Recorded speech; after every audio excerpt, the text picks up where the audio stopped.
Emmanuel Mandon, merci de nous accueillir dans votre permanence de la 3e circonscription de la Loire pour cette élection législative qui, on le rappelle, aura lieu le 12 et le 19 juin prochain. J'avais envie de vous poser une question toute simple. On vous a retrouvé il y a un an aux élections régionales sur la liste de Laurent Wauquiez. Aujourd'hui, vous êtes sur la majorité présidentielle.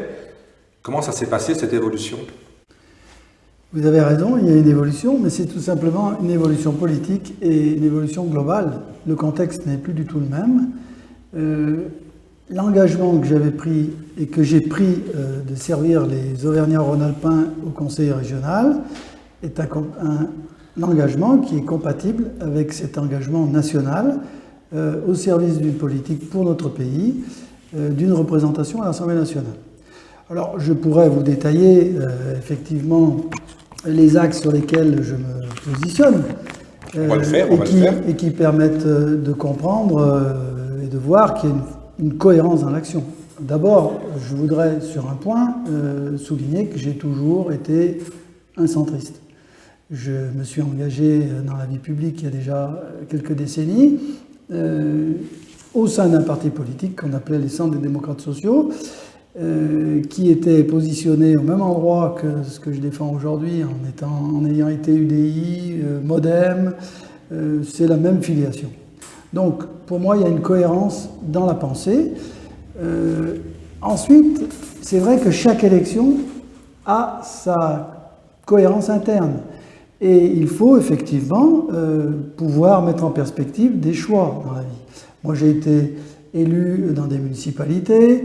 Je gère aujourd'hui le parc naturel régional du Pilat et d'ailleurs avec toutes les sensibilités. Donc oui, je suis quelqu'un qui essaye d'être ouvert et qui travaille sur la base de compromis et d'un consensus, quand c'est possible.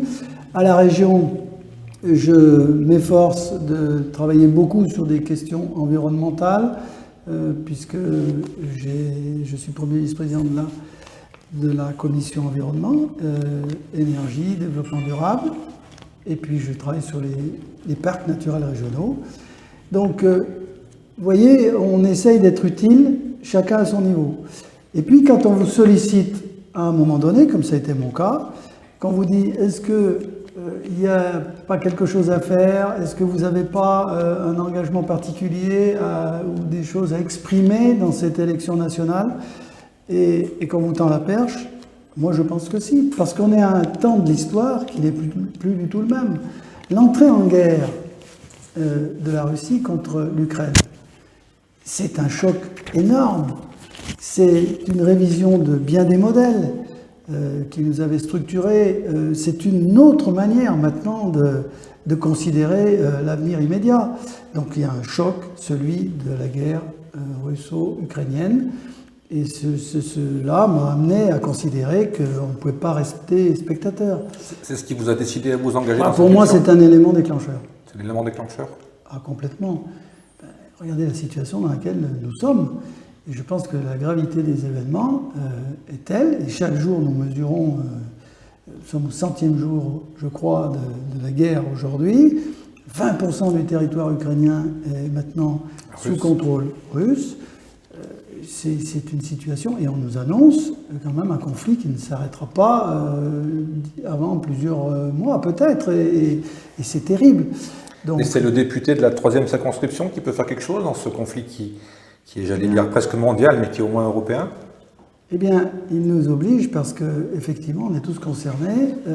Ça commence effectivement dans une élection législative. Parce que la représentation nationale, c'est tout de même, on n'est pas dans des enjeux locaux.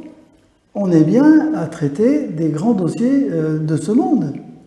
Et par exemple, les questions de défense nationale, les budgets militaires, les choix stratégiques que la France doit faire, notre position en Europe, c'est des enjeux considérables. Donc vous positionnez cette élection plus dans le niveau national qu'au niveau local alors ? Mais évidemment, parce que je pense que les enjeux locaux, on les traite aux élections municipales, dans les questions d'intercommunalité, dans les élections départementales, dans l'élection régionale. C'est un bon niveau pour traiter ces questions locales. L'élection législative, c'est la question de savoir quelle majorité pour 5 ans, quel gouvernement, comment le président de la République peut mettre en œuvre une politique. Mais si les gens ils vous élisent, je pense qu'ils vont venir frapper à votre permanence pour vous poser des questions de la vie quotidienne. Ils vont vous demander pour la route qui gêne, pour le bruit. Il y a quand même un rôle assez local pour un député quand même. Alors, il ne faut pas confondre l'incidence locale d'une réglementation, d'une législation, de problèmes très concrets vécus par les gens, et avec des considérations et des dossiers qui sont gérés localement. Lorsqu'on parle d'un problème de nuisance, par exemple, je prends un dossier dans cette vallée du Gier, c'est la question de la qualité de l'air, ça c'est sur le plan environnemental, mais on a surtout la sécurité de l'infrastructure A47, la sécurité de nos infrastructures, aussi bien ferroviaires que routières. C'est une question à la fois de désenclavement du territoire, de vie quotidienne pour tout un tas de gens, je l'ai dit, de pollution. C'est la sécurité des riverains, parce qu'il faut s'assurer de l'entretien de l'infrastructure. Bon, toutes ces choses-là, il y a des responsabilités qui relèvent de l'État, de budget ou de contrat de plan État-région. Donc, il y a bien entendu l'implication d'élus territoriaux, d'élus locaux, et qui sont très attentifs et vigilants, je pense, à ces dossiers.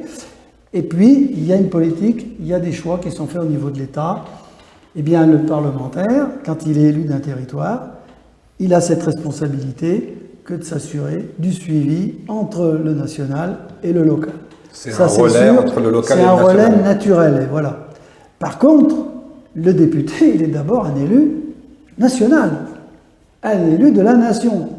C'est comme ça qu'on l'a voulu dès la Révolution française, c'est-à-dire des représentants du peuple qui consentent à l'impôt, qui votent les budgets, qui donnent des moyens, qui déclenchent même la guerre. Voilà, ça c'est le rôle du Parlement et des parlementaires. Donc ça fait partie de l'édifice institutionnel. Nous avons des pouvoirs publics, nous avons des institutions. Il faut le rappeler à nos concitoyens, ce n'est pas de la gestion locale. Donc la proximité dont on peut se revendiquer et qui est nécessaire, elle ne fait pas tout.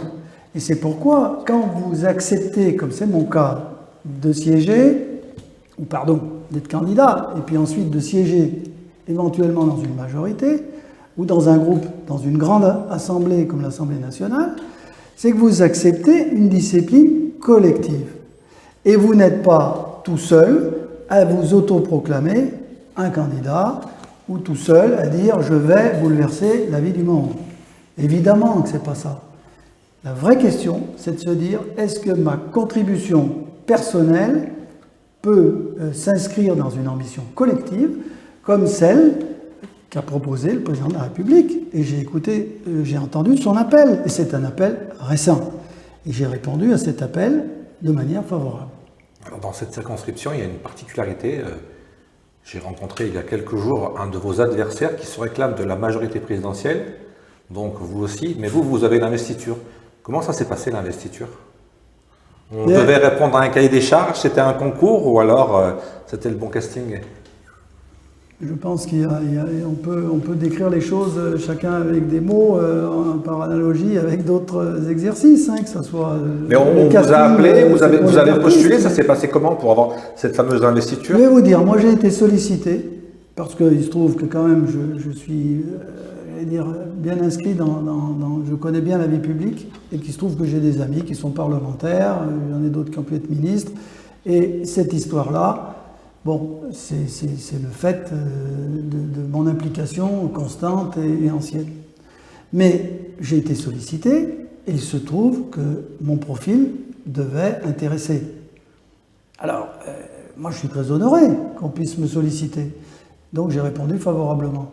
Mais je crois surtout qu'il y a une discipline. Moi, on ne m'a fait aucune promesse de me dire « mais tu seras absolument retenu » ou si tu fais ci, tu auras ça, etc. Pas du tout. Je suis entré dans aucune transaction, j'ai été sollicité. Je pense que mon profil, je cochais un certain nombre de cases et qu'à partir de là, il me semble que je peux être utile à mon territoire, pardon, mais celui dans lequel j'évolue et que je défends depuis longtemps, que j'ai défendu en étant dans le parc du Pilat parce que je veux valoriser cette partie du territoire, et puis la vallée du Gier où j'ai servi, comme vous l'avez dit, mes concitoyens en étant aux côtés d'un député travailleur qui s'appelait François Rocheboine et qui a vraiment été actif et efficace. Et donc c'est ça, moi, que je pense, je le prends comme une reconnaissance. Et puis si on veut être un petit peu léger, on va être un peu léger aussi, hein. Si on regarde bien l'affiche, Emmanuel Mandon et Emmanuel Macron, à 2 lettres près, c'est quasiment la même chose. Bien, il y a peut-être que le prénom crée des proximités, c'est possible, mais bien que chacun ait sa vision des choses et puis que nous avons une petite différence d'âge. Mais moi, je pense que il y a, par les temps qui courent, il me semble qu'il faut rassembler les bonnes volontés. Qu'on devrait être dans une démarche d'unité nationale, parce que les temps sont durs, et ce que nous allons vivre bientôt, avec les conséquences de la crise, eh bien, il faut des amortisseurs, il faut pouvoir protéger nos concitoyens. Et moi, c'est ça que je veux faire. C'est pas de l'indifférence par rapport à ce que vivent au quotidien, parce qu'il y a une angoisse. On est interpellé tous les jours. Donc, moi, je trouve que l'élection législative, c'est surtout se présenter aux électeurs et dire il y a un gros travail à faire. Vous savez qu'on est capable de faire ce travail parce qu'on l'a fait dans le passé. On a une manière d'être au contact des gens, de faire remonter vos préoccupations, d'être aussi, de faire descendre de l'explication.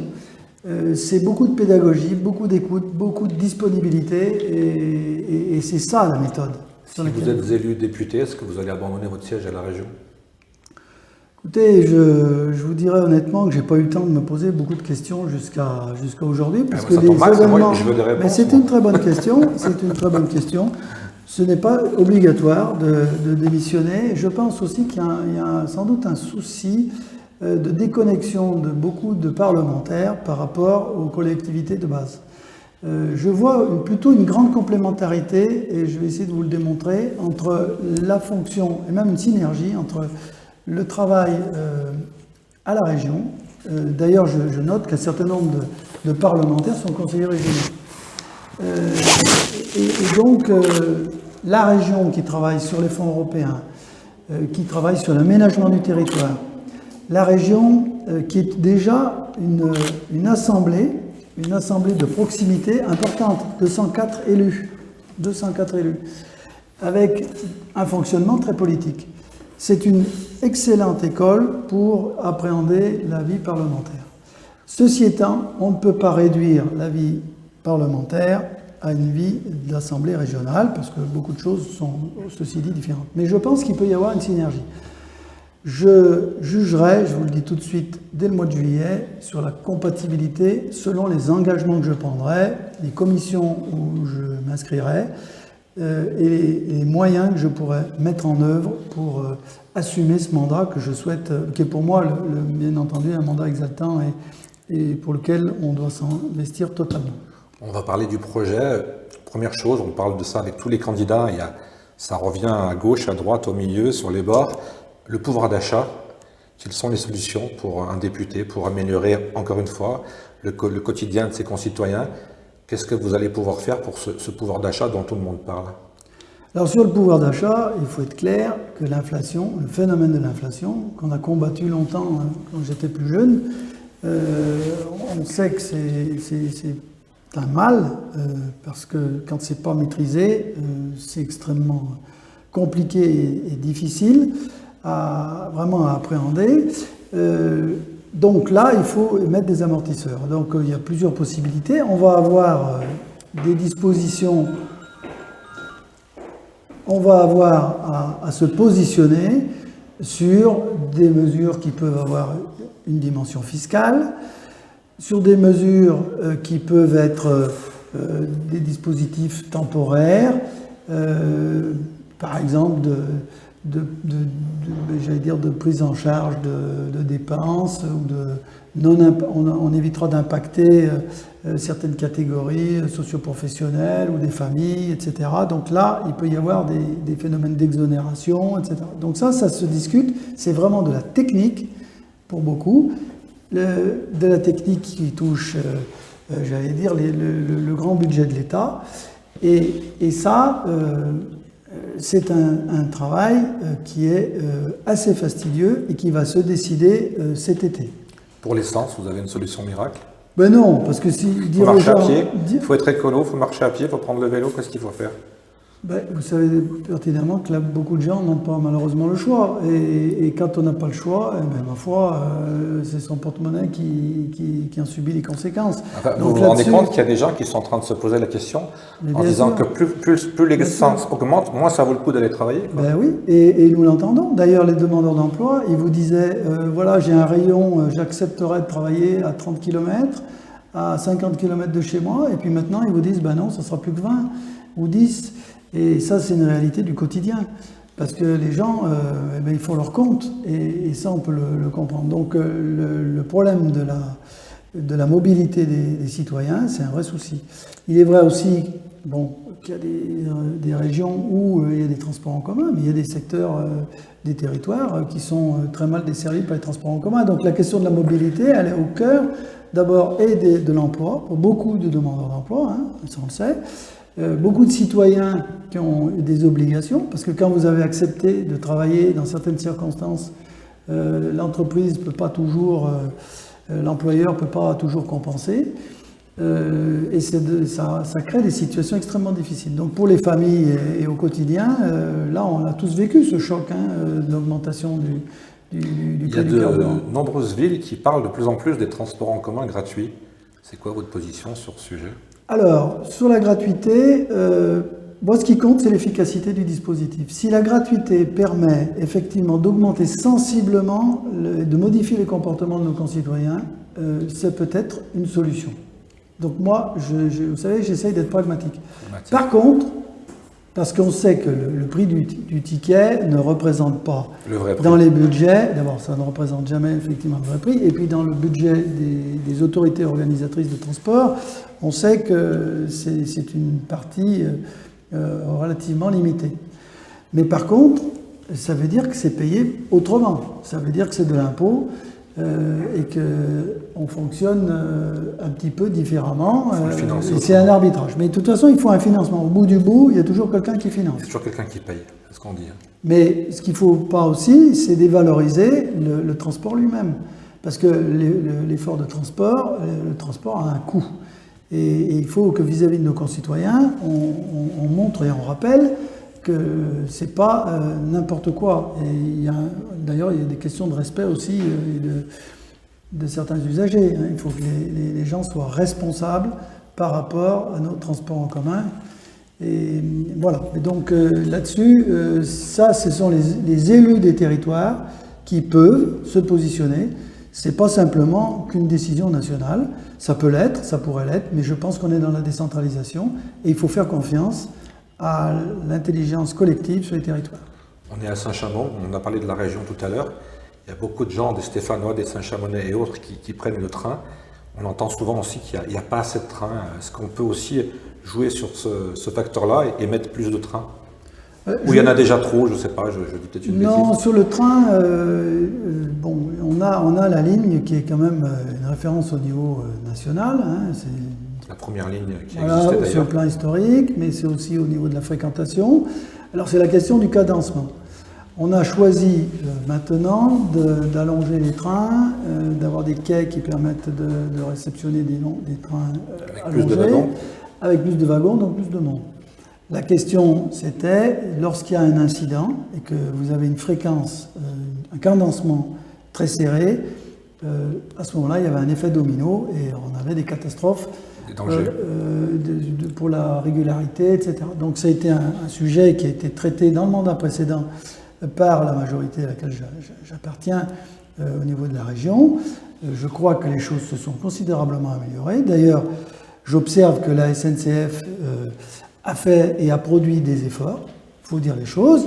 Il a fallu du temps. Ce n'est pas simple de faire évoluer une grande entreprise comme la SNCF. Il y avait aussi à mettre la question des pénalités, la question de l'incitation à l'amélioration du service, les gares, le service en gare, etc. Bon, c'est un très gros dossier et je crois qu'il y a eu des choses qui ont été améliorées. Maintenant, l'effort pour les transports collectifs, eh bien ça passe par de gros investissements. Le ferroviaire, c'est très très lourd. Vous avez vu l'accident que nous avons eu hier. Moi, je suis assez admiratif de ce qui a été fait parce que je m'attendais à ce que ce soit vraiment une catastrophe. Et d'ailleurs, on est passé près de quelque chose de très grave. Mais ça montre aussi qu'il y a une excellente réactivité de beaucoup de gens. Et donc, moi, j'essaye d'avoir une approche quand même nuancée. J'ai envie de vous dire, on a tendance à se flageller, mais on fait quand même les choses bien souvent. Il y a d'excellents professionnels dans ce pays, il y a des gens qui ont quand même des compétences, il y a des dispositifs qui existent. Je crois qu'il faut regarder aussi ce qui va bien. Il faut rester dans le sujet. On parle trop souvent des trains qui n'arrivent pas à l'heure, on ne voit jamais les trains qui arrivent à l'heure. C'est tellement tentant. On a un sujet qui est aussi très important, même si on en parle moins. Et à Saint-Chamond, ça m'y fait penser aussi, parce que j'ai vu pas mal d'événements sur les réseaux. La sécurité. Est-ce que l'État, il peut encore... on nous parle toujours de policiers supplémentaires, de caméras. Est-ce qu'il n'y a pas d'autres solutions aussi quand on est député, quand on est dans la majorité? Est-ce qu'on ne peut pas travailler sur d'autres pistes? Moi, je parle souvent de tous ces gens qui sont un peu désœuvrés, comme on dit, entre guillemets. Est-ce qu'on ne peut pas leur proposer des projets nouveaux? Il y a des gens fantastiques et qui gâchent leur talent, j'ai envie de dire. Eh bien, je suis d'accord avec vous. Quand on connaît sa ville, quand on connaît son territoire, on le sait. On voit les familles qui ont été en difficulté, on voit ces jeunes qui ont grandi, qui n'ont que pour seule perspective de tenir les murs, d'être un petit peu le poil à gratter de leur quartier, et même pire que ça, parce que malheureusement les incivilités et puis les comportements... Alors, il y a les comportements irrespectueux, et ça pose quand même de vraies questions, mais il y a quand même des excès et de l'irresponsabilité, une inconséquence de... J'ai été témoin encore aujourd'hui de deux situations complètement folles en plein centre-ville. Je me dis, voilà, comment un jeune peut se retrouver au volant d'une voiture comme un assassin en puissance. Alors, voilà, donc ça, c'est des faits qui révoltent les gens. Et sans parler évidemment d'une vraie... Mais ça, c'est une vraie délinquance. Et là, ça fait appel quand même déjà à tous les principes éducatifs. Et qu'est-ce qu'on a produit? Comment on en est arrivé là? Donc il y a une responsabilité évidemment de l'entourage des personnes, le milieu familial, le milieu proche. Mais il y a aussi quand même quelque part, on peut s'interroger sur notre capacité à laisser faire, quoi, parce qu'il y a une forme de laxisme et d'absence d'autorité bien perçu, bien vécu, qui pose question. Mais après, oublié la répression, tout simplement. Oui, mais la répression toute seule n'a pas de sens. Oui, ce qui compte, c'est quand même d'apporter des solutions à des gens qui sont, c'est vrai, qui n'ont rien, qui ne s'occupent pas, qui sont désœuvrés, vous l'avez dit, et malgré tout un tas de dispositifs sociaux qui ne fonctionnent pas. Alors, ils fonctionnent sans doute pour une grande majorité des gens, mais il reste encore une minorité d'individus qui sont hors des radars, hors des clous, et ça, c'est insupportable pour pour les gens, et nous le vivons tous. Est-ce que ça sera quelque chose qui va être tout en haut de la liste, j'ai envie de vous dire, dans cette mandature qui arrive, ou alors c'est encore quelque chose qu'on va, je vais être un peu provocateur, mais qu'on va encore mettre sous le tapis? Non, il ne s'agit pas de mettre sous le tapis. Je pense qu'il y a des choses qui ont été faites. Vous savez, la société vit des tensions considérables. On est aujourd'hui dans une société d'ailleurs qui est beaucoup plus large, parce que l'impact de ce qui se passe ailleurs qu'en France, ou ailleurs que dans sa région, ailleurs que dans son quartier, est considérable sur les individus. Et là, ça veut dire que il faut aussi prendre la mesure des effets et des causes. Là, je crois qu'on ne peut pas se contenter de juger que dans la proximité.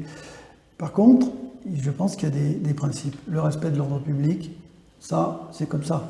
Ce qu'on a vu récemment autour des stades, ça pose quand même question. Le sport, c'est une fête. C'est des grands moments festifs, et qu'est-ce qu'on a vécu? Des moments de catastrophe collective. Si on parle de Saint-Étienne, on peut parler de guérilla. Ben oui, et donc là, comment ne pas être complètement atterré de voir ce qui s'est passé? Il ne faut pas être atterré, il faut sévir. Oui, mais on est d'accord, mais sauf que ça ne prévient pas toujours. Ce que je veux dire, c'est que le débordement arrive. Je vais faire une parenthèse, il était quand même assez prévisible, on l'attendait depuis 15 jours. Hein. On avait vu les messages qui disaient qu'il allait se passer quelque chose à Pogačar. Je ne suis pas un observateur attentif de ces situations, donc je ne me permettrai absolument pas de commenter. Mais ce que je peux dire une chose, c'est que pour le citoyen que je suis, et comme tous mes concitoyens, quand on a vu les choses, on était complètement atterrés de se dire que ça nous coûte collectivement, c'est la rupture du pacte social. Quand on voit une situation de guérilla en plein centre-ville, sur des événements pareils, on ce dit... qui veut bien dire qu'on a une société qui est dans un grand malaise. On va parler aussi d'écologie et même d'agriculture. Moi, j'ai envie de vous parler des circuits courts. On entend de plus en plus parler des circuits courts. Qu'est-ce que, là aussi, au niveau agriculture et environnement, écologie, tout ce qui est, j'allais vous dire, un peu le futur, qu'est-ce que vous proposez, vous, à votre niveau ? Moi, ce que je propose, surtout, c'est une approche humaine des problèmes. Vous voyez, on vient de parler d'un sujet, on met en opposition, on dirait, il y a la répression et puis il y a la prévention. Mais moi, je pense que, de toute façon, si vous ne faites pas de prévention, vous prenez en décalé les conséquences. Si vous ne faites pas, évidemment, de répression, s'il n'y a pas un cadre répressif, il n'y a pas de respect de l'ordre public, il n'y a pas de société, il n'y a pas de règles collectives. Donc tout ça, c'est d'une évidence. Eh bien, pour revenir sur les questions d'environnement, de développement d'une alimentation de qualité, vous avez besoin de quoi ? Ben, vous avez besoin simplement qu'on reconnaisse le juste prix à des productions qui sont faites dans la proximité quand on le peut, mais qui soient faites aussi par une reconnaissance, par des labels, par une communication adaptée, etc. Donc ça veut dire que les pouvoirs publics, leur devoir, c'est d'accompagner le travail des acteurs. Et c'est pas de renvoyer les gens simplement sur des logiques de marché, puisqu'on sait qu'un marché, il peut être largement influencé par ce qui se passe ailleurs. On l'a vu sur les céréales avec ce qui se passe en Ukraine. On peut le voir avec les importations, tous ces produits qu'on transporte d'un bout à l'autre de la planète avec un bilan carbone qui est complètement fou. Donc il y a des questions de responsabilité. Derrière tout ça, il y a un mot qui est important, on a parlé de respect, c'est de respect de choses basiques et d'évidence, et qui appelle aussi des réponses responsables. On doit être éco-responsable vis-à-vis de nos bilans carbone, ça c'est évident, vis-à-vis du prix du travail, de la qualité du travail en agriculture. On a une agriculture de proximité, notamment dans une région comme la nôtre, qui a la chance d'avoir autour des villes tout de suite un écrin de verdure, des espaces agricoles de qualité où on peut développer du fruit, des légumes, de l'élevage, des céréales. Eh bien, ça doit être... c'est une chance. Et il faut qu'on le mesure. Alors, ça veut dire aussi, par exemple, qu'on doit respecter l'étalement urbain, qu'on doit faire des choix d'urbanisme et de développement qui sont tout à fait là aussi responsables. C'est pas au détriment d'une agriculture de proximité, parce que souvent on a consommé les meilleures terres, les terres les plus riches, on les a pris pour faire de la construction. Ce qui était une erreur, parce que on sait que l'alimentation c'est un vrai enjeu. La population sur la planète augmente, on doit avoir là aussi une approche responsable pour la suite. On a la question de l'eau, la qualité de l'eau. Vous avez vu que les saisons sont de plus en plus marquées, de plus en plus difficiles à prévoir et parfois à gérer. Eh bien, il y a des aléas climatiques très forts. Il faut qu'on ait une résilience, donc une adaptation au changement climatique. Donc tout ça, c'est des choix et on doit être éclairé par notre connaissance de l'écologie. Et je crois beaucoup à une écologie plus que positive, à une écologie qui inspire nos politiques publiques de manière très transversale. Une écologie qui est partenaire et non pas qui est où on s'affronte, j'ai envie de vous dire, parce qu'on a l'impression que tout le monde s'affronte aujourd'hui, alors qu'on peut travailler tous ensemble. On s'affronte quand on n'anticipe pas. C'est un peu le mal de la France, on n'anticipe pas. On y reviendra sur la santé. Parce que notre capacité d'anticipation collective, elle est toujours difficile, qu'on est pris par des contingences de court terme. On travaille à court terme. Et il faut pouvoir s'inscrire dans du temps plus long. Vous savez, moi je travaille sur la charte d'un parc naturel régional. On travaille à 15 ans. Là, pour l'instant, notre réflexion, c'est de se dire en 2041, quel sera notre rapport, notre vision du climat. Est-ce que notre agriculture, nos forêts, nos déplacements, comment on va les penser? Eh bien, cette expérience-là, moi je trouve qu'elle est intéressante parce qu'on a besoin de se projeter. C'est pour ça d'ailleurs que la politique, c'est pas que du court terme, c'est pas que de la réponse pour les petits problèmes immédiats qui nous irritent et qui nous posent problème. Il faut être capable de voir un peu plus loin. C'est pour ça qu'on parle de projet. Et c'est pour ça qu'effectivement, je préfère le mot projet à ce qu'on dit facilement. Vous avez un programme, comme si on déclinait une série de mesures. Une liste de courses. La liste de courses. Et on a besoin, non, au contraire, d'être structuré, d'avoir une vraie stratégie, mais ça demande d'avoir des convictions. Ça demande aussi de pouvoir concilier des principes directeurs d'une action et puis les événements. Et quand tout se bouleverse, je reviens à la guerre avec la Russie et l'Ukraine, à laquelle nous sommes partie prenante, eh bien, on est obligé de s'adapter, de tenir le cap contre vent et marée, parce qu'il y a des choses qui sont trop fortes. Et là-dessus, il faut qu'on ait le courage de tenir le cap, tenir bon. Sur les finances publiques, c'est ça, ne pas accepter d'être dans le court-termisme en accumulant les dettes et puis en ne pensant jamais à comment on les rembourse, en se disant c'est les petits-enfants qui s'en occuperont. Ça, c'est pas responsable. Donc, moi, je crois à une rigueur sur le projet, il y a des incontournables. La question financière, fiscale, je crois que chaque époque, chaque génération doit arbitrer et assumer ses choix. Et puis se dire, oui, il faudra travailler davantage, oui, il faudra être courageux, accepter des efforts, mais par contre, il faut que les efforts aient du sens. Vous voyez, et c'est valable pour tous les grands sujets de la société, parce que je pense, il y a un sujet moi qui me tient énormément à cœur, c'est la question du grand âge et de l'autonomie, la perte d'autonomie. Je pense que c'est un défi pour la société. Toutes les familles sont confrontées à cette situation, et se dire, mais quelle dignité, quel cadre est-ce que c'est pas indigne que d'abandonner ces anciens à des situations absolument impossibles. Donc la santé, c'est la même chose. L'offre de soins sur les territoires, je crois qu'il faut absolument qu'on puisse être à la hauteur. Là aussi, il y a besoin de mettre de l'humain. Et ça veut dire qu'il faut faire des choix. Il y a peut-être certains endroits, eh bien, on met un peu moins de moyens, c'est moins important. Et les questions essentielles, eh bien, il faut savoir les traiter et avoir le courage de mettre les moyens en face. Vous avez parlé de plan, est-ce qu'on ne s'est pas trompé pour la santé? Est-ce qu'on n'a pas prévu, anticipé de former plus de médecins, plus d'infirmières? Aujourd'hui, on en manque partout, puis on entend aussi beaucoup, il y a des régions entières où on ne trouve pas de médecins. Quand on perd son médecin, même à Saint-Étienne, il faut des mois pour en trouver un autre. Comment on fait là aussi? On est en 2022, on appuie sur un bouton, tout marche, enfin quand ça marche, et on n'arrive pas à trouver un médecin ou un dentiste ou aller voir une visite pour changer ses lunettes. Je ne sais pas, en 2022, qu'est-ce qu'on peut faire? Il y a des évolutions qui n'ont pas été prises en considération. Comme par exemple, le médecin généraliste d'aujourd'hui, c'est pas celui qu'on a connu dans le passé.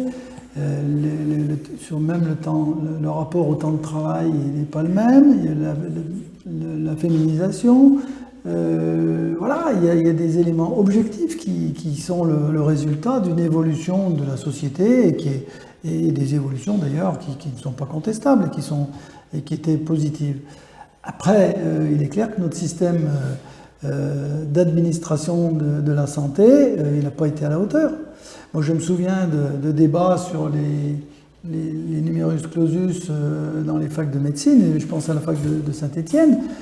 On nous alertait déjà, je me souviens, il y a plus de 20 ans. Donc, est-ce que tout ça, on ne l'a pas vu venir? Donc, je crois qu'à un moment donné, c'est notre capacité, effectivement, à nous projeter au-delà du court terme, c'est-à-dire d'une année de budget, de 5 ans sur un mandat de législature. Non, il y a des sujets, il faut voir plus loin. Et ça montre bien qu'on a besoin d'avoir des élus qui réfléchissent, des élus qui sortent des contingences locales, qui ne sont pas que dans les contingences immédiates d'une soi-disant proximité. Je pense qu'il faut essayer de voir plus loin. Et c'est le rôle, à mon avis, des assemblées parlementaires. Il y a des rapports qui sont produits. Moi, j'ai bien connu l'institution. Je sais que quand on travaille sur une proposition de loi, qu'on travaille avec, qu'on met autour de la table des gens, moi, c'est ce que je souhaite faire sur la circonscription. Parce que je sais qu'il y a des gens qui vivent très concrètement les conséquences de la loi. Ils vivent de réglementation. Et c'est bien eux qui doivent nous dire, ben voilà, l'évaluation. On nous dit au niveau national que c'est ça, mais regardez, nous, au quotidien, ce que c'est, concrètement, comment on le vit dans le domaine de la santé. Je pense à tous les personnels de santé qui sont...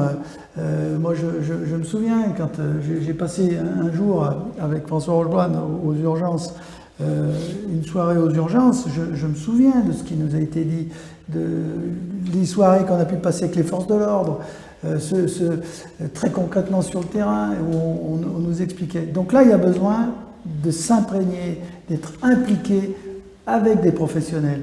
Et puis, il y a besoin de travailler, de confronter les points de vue des uns et des autres. Et c'est pour ça que je souhaiterais personnellement m'appuyer sur un conseil local de gens qui acceptent de témoigner, d'alerter, et que ça me permette d'être un véritable... ambassadeur. Mais plus qu'un ambassadeur. Un lien, une réunion. Ben oui, parce que le rôle d'un député, c'est aussi de contrôler l'action gouvernementale. Et ça, c'est très important. On le fait au moment du budget, mais on le fait même toute l'année, et c'est indispensable.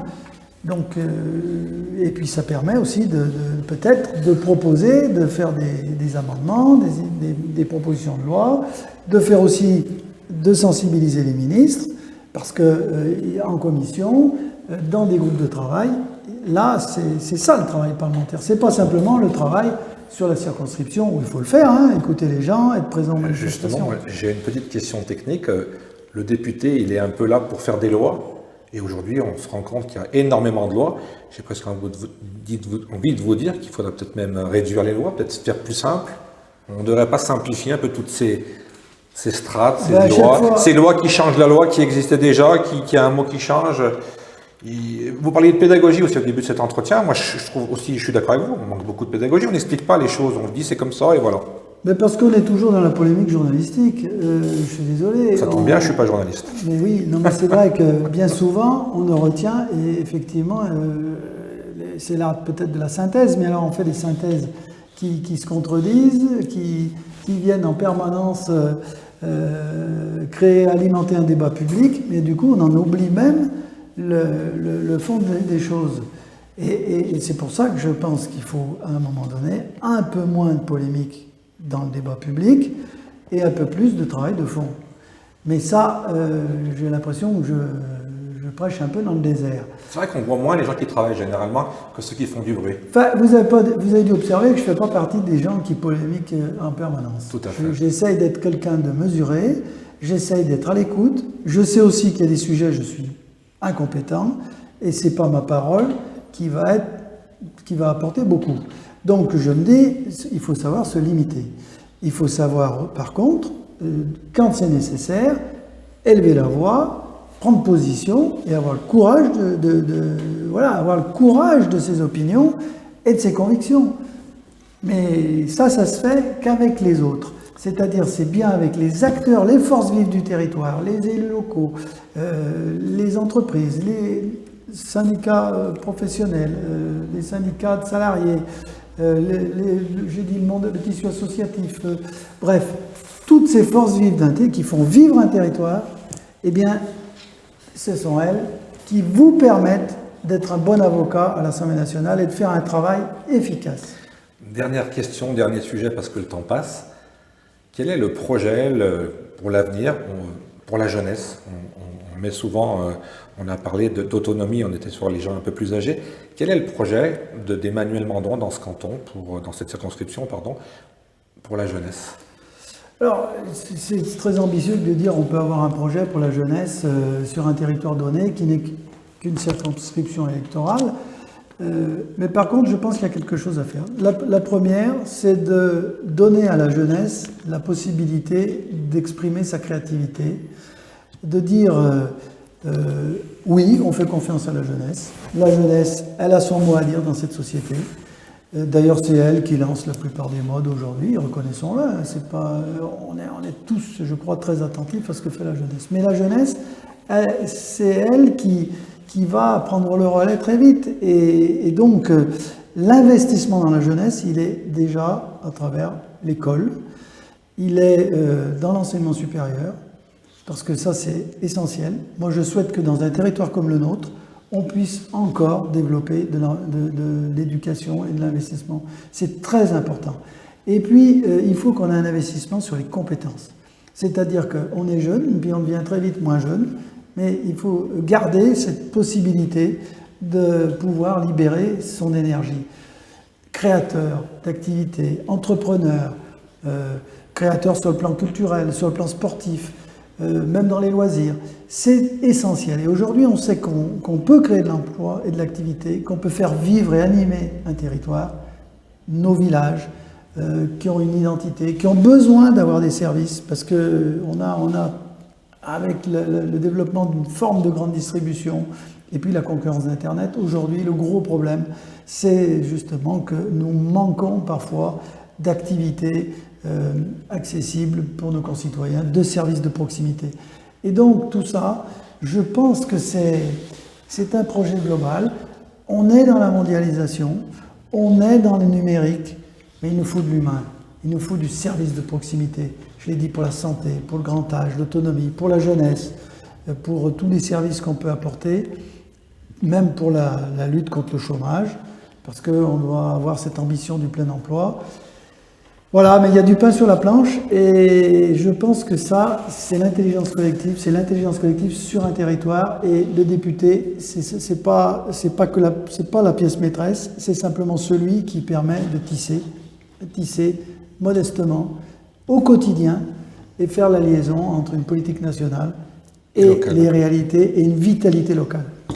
Pour conclure, une dernière question. Si vous êtes élu le 19 juin au soir, est-ce que le 20 juin, vous serez un député comme on les connaît depuis, allez, on va dire 30 ans, ou est-ce que vous allez inventer une nouvelle façon d'être député ? Je pense que d'abord, il faut une simplicité, une sincérité, une forme d'authenticité, mais que tout ça, c'est bien, mais je pense qu'il faut développer de la compétence, qu'il faut être à l'écoute des autres, et puis effectivement, il faut avoir cette volonté de créer du collectif, de créer les conditions d'une démarche collective, parce que on ne fait pas les choses que pour soi, c'est pas possible. Et on a un engagement public parce qu'on aime les autres et qu'on est capable de se projeter, de se dire, voilà, ici on sera efficace, là on le sera un peu moins. Mais moi j'ai confiance dans une approche et dans un travail collectif, et je souhaite surtout développer mon équipe et être au plus proche des concitoyens, des habitants de ce territoire que je connais bien et dont je suis un peu amoureux parce qu'il mérite qu'on le défende. On n'a pas encore les résultats parce qu'on n'est pas voyant, mais on annonce une grosse abstention. Comment vous faites pour lutter? Comment vous faites pour aller chercher les électeurs? Est-ce qu'il y a une méthode? La seule méthode que je connaisse, c'est de leur faire prendre conscience des enjeux et de politique nationale, parce que c'est pas du local, je l'ai dit, c'est un enjeu. Notre pays, quel projet de société on a entre une gauche qui se radicalise, certains même prônent la révolution, et puis de l'autre côté, la révolution conservatrice. Donc entre les deux, je me dis, il y a une voie pour des républicains, pour des gens qui acceptent de s'unir pour faire face à la dureté des temps et de mettre les bons amortisseurs. C'est-à-dire notre pays doit évoluer, il doit se moderniser, mais il doit protéger. On ne peut pas, dans cette période dure, s'en remettre à la loi des marchés, à la loi sauvage de la concurrence. On est là pour être dans la solidarité, parce que ce pays, c'est quand il a été solidaire Et c'est là qu'il a fait des grandes choses. Emmanuel Mandon, merci beaucoup. Comme à tous les candidats, je vous souhaite bonne chance. Merci. Et puis j'imagine qu'on va se recroiser dans les semaines qui viennent ou dans les mois qui viennent. Mais on aura toujours des sujets pour se retrouver et j'en suis persuadé. Merci. Merci de nous avoir reçus. Bonsoir.